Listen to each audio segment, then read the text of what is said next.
سلام الله عليكم، مرحبا بكم في قناة إيزوميري للخياطة والأشغال اليدوية. مرحبا بكم يا البنات. اليوم رايحين نخيطوا مئزر المطبخ، طبلية. هذه الطبلية مصنوعة من غطاء طويلة تواسيري. هذا التواسيري من نوع البلاستيكي، جاي على شكل دونتيل. سعره في السوق الجزائرية 350 دينار جزائري، 35,000، وكاين بعض المناطق يبيعوهم 30,000. راح نستعملوا هذا النوع تاع الدونتيل، يجي نوعه حرش يعني يبس شويه. سعره في المحلات بيع على وزن الخياطه الكبه 40,000، 400 دينار جزائري. كبه فيها حوالي 20 متر. هذا الدونتيل يستعملوه في الصينيات، مفارش الصينيات، في الطبليات. راح نستعملوا ايضا البيي. هذا البيي معروف، تقدري تخدميه في الدار، تقدري تشريه هكذا طالع باش نخدم منه مع الحزام.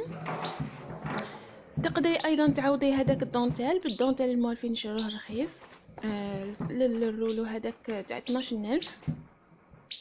اول حاجه المقاس تاع الطابليه المئزر 60 على 40 سنتيمتر، يعني انا بقات لي هاد القطعه وقطعه صغيره رحت نخرج منها طابليه. الطول والعرض 60 على 40 سنتيمتر، والجزء العلوي للطابلية راح يكون 30 على 20 سنتيمتر. تقدروا تستغنوا عنه هذاك الجزء العلوي، تقدروا تخدموا طابلية فقط الجهة السفلية.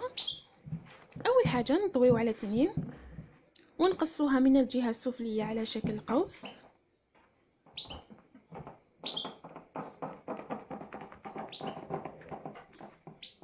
تحبي ديري قوس، تحبي ديري شكل مثلث، تحصلنا على هذا القوس. انا عملت سفيفه بهذا ديبلياج بالدونتيل، بهذا النوع تاع الدونتيل.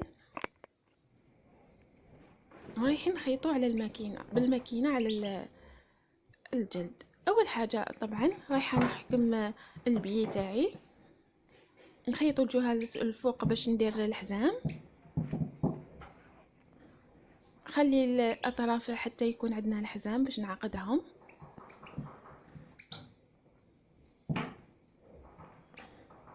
ونخيطوه بهذا الشكل على الجلد، على التواسيري.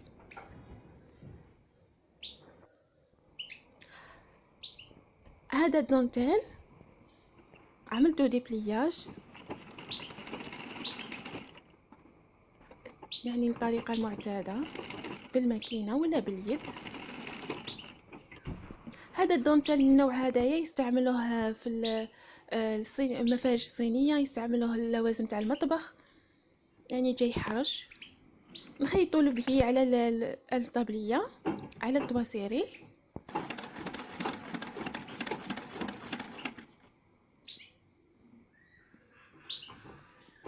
باش نغطيو الزوائد وباش يقعد عندنا الحزام بهذا الشكل، ما يتقطعناش. كي تكوني تعقدي ما تقطعناش، خير ما نخيطوا الحزام في كل جهه وكل مره تعقدي تقطع. نخيط لا دونتيل على المئزر.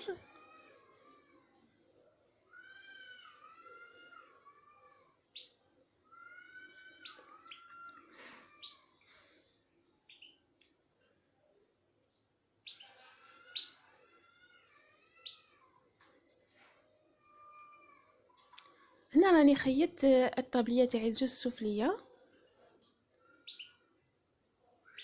بقالنا الجزء العلوي.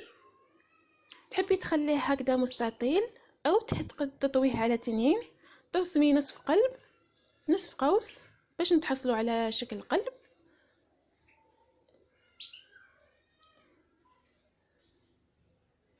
وتخيطي عليه الدونتيل،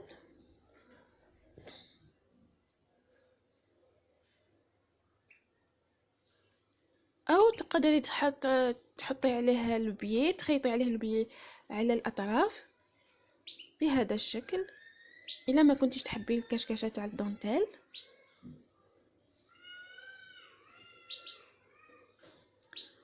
من بعد نخيطوا الجزء العلوي مع الطابليه، نتحصلوا على المئزر. انا هنا ما خيطش لي بوش، كان خلاص لي القماش. انتي تحبي تخيطي لي بوش حطيها في الوسط، يعني الجيب حطيه في الوسط، تحبي ديريه شكل قلب، تحبي شكل مستطيل المربع. الخطوه الاخيره باينه، ناخذه 40 سنتيمتر تاع البي، كل طرف 40 سنتيمتر باش نعملوا الخيط تاع الرقبه. من بعد تطويهم على تنين وتخيطيهم.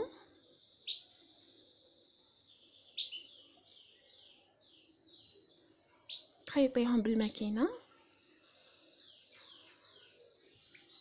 اللي حبت دير مشروع منزلي في الدار، هاد الطابليه هاد تشري زوج مترات 200 سنتيمتر تاع طواسيري هدايا، تقسموا نص ديروا المفارش صينيه ونص ديروه هكذا طابليات.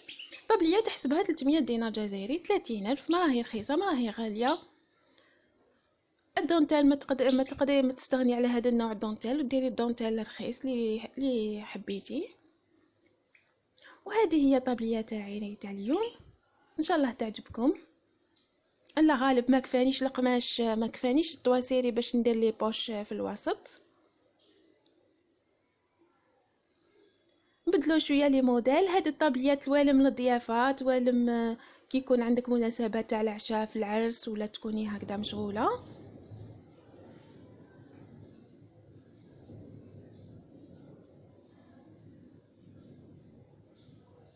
اي سؤال اي استفسار اجيب عليه في التعليقات. هذه هنا لبستها للمايكان باش تبان الطابليه كي الموديل تاع الطابليه. ان شاء الله تعجبكم. التقي بكم في افكار اخرى خاصه بالمطبخ. تقبلوا تحياتي، سلام.